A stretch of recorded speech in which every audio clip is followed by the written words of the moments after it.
Hello नमस्कार। अपने YouTube channel agri capsule by Jeetram Chaudhary का आपका फिर से हार्दिक स्वागत है। और जैसा कि अपन ने पिछले वीडियो के अंदर देखा था कि सीड और सीड के कितने टाइप्स होते थे, और अब जो अपना टॉपिक है वो रहने वाला वर्मी कंपोस्ट।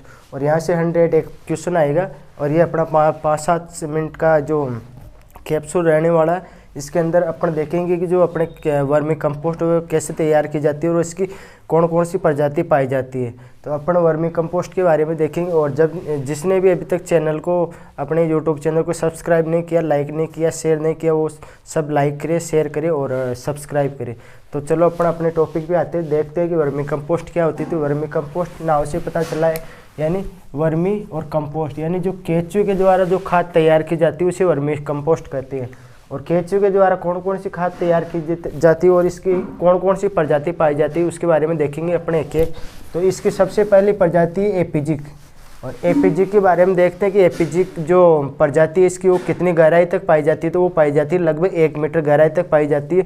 और अगर बात करें कि वर्मी कंपोस्ट बनाने में कौन सी प्रजाति काम में ली जाती है, तो वर्मी कंपोस्ट बनाने में केंचुए की एपीजिक प्रजाति काम में ली जाती है। और बात करें कि इसकी प्रजातियाँ, इसकी 2 प्रजातियाँ पाई जाती है। एक तो पाई जाती है आइसिनिया फोएटिडा और एक पाई जाती है फेरिटिमा इलोंगेटा। अब बात करें कि राजस्थान के लिए कौन सी बेटर, तो राजस्थान के लिए आइसिनिया फोएटिडा जो इसकी प्रजाति है ना, वो राजस्थान की परिस्थितियों के लिए सर्वोत्तम सबसे बेस्ट मानी जाती है। आइसिनिया फोएटिडा प्रजाति, यानी जो अपने वर्मी कंपोस्ट बनाई जाती है ना, वो इसकी जो एपीजिक की जो प्रजाति। और ये फर्स्ट ग्रेड में क्वेश्चन पूछा गया था कि अब एपीजी की कौन सी प्रजाति जो राजस्थान की परिस्थितियों में सर्वाधिक जो सबसे बेटर या सर्वोत्तम कंपोस्ट बनाई जाती है वो है आइसिनिया फोएटिडा। अब बात करते हैं कि ये कितना अपशिष्ट खाते हैं और कितनी मृदा खाते हैं। तो ये 90% तो कृषि अपशिष्ट खाते हैं प्लस 10% मृदा खाते हैं। तो इसमें खास विशेष बात यही है कि ये 90% तो कृषि अपशिष्ट खाते हैं, जो सबसे बढ़िया माना जाता है, और 10% ही सॉइल खाते हैं ये, है ना।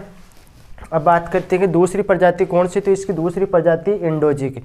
नाम से पता चल रहा है इंडोजिक, यानी 3 मीटर से भी अधिक गहरी सुरंग बनाकर रहती है ये इंडोजिक प्रजाति। और बात करें कि ये जल निकास यानी वाटर ड्रेनेज में कौन से केंचुए की प्रजाति सर्वश्रेष्ठ है, तो वो हो जाती है अपने इंडोजिक वाली। और यही पूछा जाता है इसके अंदर इंडोजिक में, और कोई विशेष चीज़ नहीं कि जल निकास के अंदर सबसे बेस्ट कौन सी प्रजाति मानी जाती है वर्मी कंपोस्ट की, तो वो हो जाएगी इंडोजिक प्रजाति। और ये गहरी सुरंग बनाकर रहती है, यानी 3 मीटर से भी अधिक गहराई में, यानी सबसे अधिक गहराई में यही पाई जाती है। अगर अधिक गहराई में पाई जाती है तो वाटर ड्रेनेज यानी जल निकास में इन्हीं का प्रयोग किया जाता है। अब बात करते हैं जो लास्ट प्रजाति वो है डायोजिक। और डायोजिक के बारे में बात करते हैं तो ये 1 से लेकर 3 मीटर गहराई तक, यानी जो ये दोनों प्रजाति हैं एपीजिक और इंडोजिक, इन दोनों के बीच की श्रेणी के अंदर पाया जाता है ये, यानी इन दोनों के मध्य, यानी 1 से 3 मीटर। तो ये एपीजिक 1 मीटर के अंदर और ये इंडोजिक 3 मीटर से अधिक गहराई, तो इसके बीच की गहराई होगी 1 से 3 मीटर की गहराई तक। और ये दोनों के बीच की श्रेणी है डायोजिक, इसका ध्यान रखो। अब बात करें कि सबसे इम्पोर्टेंट जो नोट लगा के जो बात है वो है कि इस कंपोस्ट में एक्टिनोमाइसीटीज की मात्रा गोबर की खाद की तुलना में 8 गुना अधिक पाई जाती है। तो ये पूछा जा सकता है, ये सबसे इम्पोर्टेंट है इसके अंदर कि इस कंपोस्ट में एक्टिनोमाइसीटीज, इसका ध्यान रखना, एक्टिनोमाइसीटीज यानी जो वर्मी कंपोस्ट है, इस कंपोस्ट के अंदर एक्टिनोमाइसीटीज की मात्रा गोबर की खाद की तुलना में कितनी पाई जाती है, तो वो 8 गुना अधिक पाई जाती है। और वहाँ दे सकता है 5 गुना, 8 गुना, 10 गुना या 12 गुना, तो कितने गुना पाई जाती है, सबसे पहले 8 गुना, ध्यान रखना इसका एक्टिनोमाइसीटीज की मात्रा। और अब बात करते हैं कि इसके अंदर नाइट्रोजन और फास्फोरस और पोटेशियम कितना पाया जाता है। तो वर्मी कंपोस्ट के अंदर नाइट्रोजन की मात्रा पाई जाती है 1.2 से 2.5% के समथिंग तो नाइट्रोजन पाई जाती है।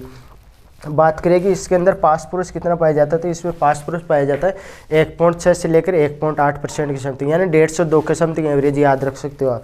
और बात करें कि इसमें पोटेशियम कितना पाया जाता है, इसमें पोटाश पाया जाता है 1 से लेकर 1.5 के समथिंग। तो इसका ध्यान रखना। इसमें नाइट्रोजन का पूछा जाता है कि गोबर की खाद में नाइट्रोजन की मात्रा कितनी पाई जाती है, तो वो पाई जाती है 1.2 से लेकर 2.5 तक।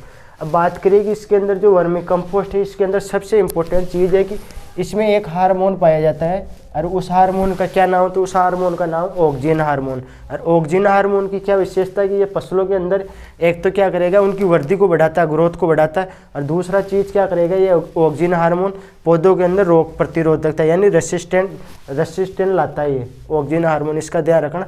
सबसे बेटर है वर्मी कंपोस्ट के अंदर कौन सा हार्मोन पाया जाता है, तो वो पाया जाता है ऑक्सीजन हार्मोन। अब बात करें कि वर्मी कंपोस्ट के अंदर नमी की मात्रा यानी मॉइस्चर कितनी रहती है, तो इसमें मॉइस्चर रहती है लगभग 30% के समथिंग। और इसमें टेम्परेचर की बात करें कि वर्मी कंपोस्ट में टेम्परेचर कितना रहता है, तो इसमें टेम्परेचर रहता है लगभग 25 से 30% की समथिंग। तो एवरेज टेम्परेचर और इसकी जो मॉइस्चर है नमी वो लगभग बराबर ही रहती है, इसका ध्यान रखना। और ये पूछा जाता है कि इसका टेम्परेचर कितना होता है, इसमें मॉइस्चर कितनी होती। तो आई होप आपको ये वीडियो क्या समझ में आ गया होगा। और बात करें कि इसका विशेष ध्यान रखना ऑक्सीजन हार्मोन का, कि वर्मी कंपोस्ट में कौन सा हार्मोन पाया जाता है, तो वो पाया जाता है ऑक्सीजन हार्मोन। धन्यवाद दोस्तों।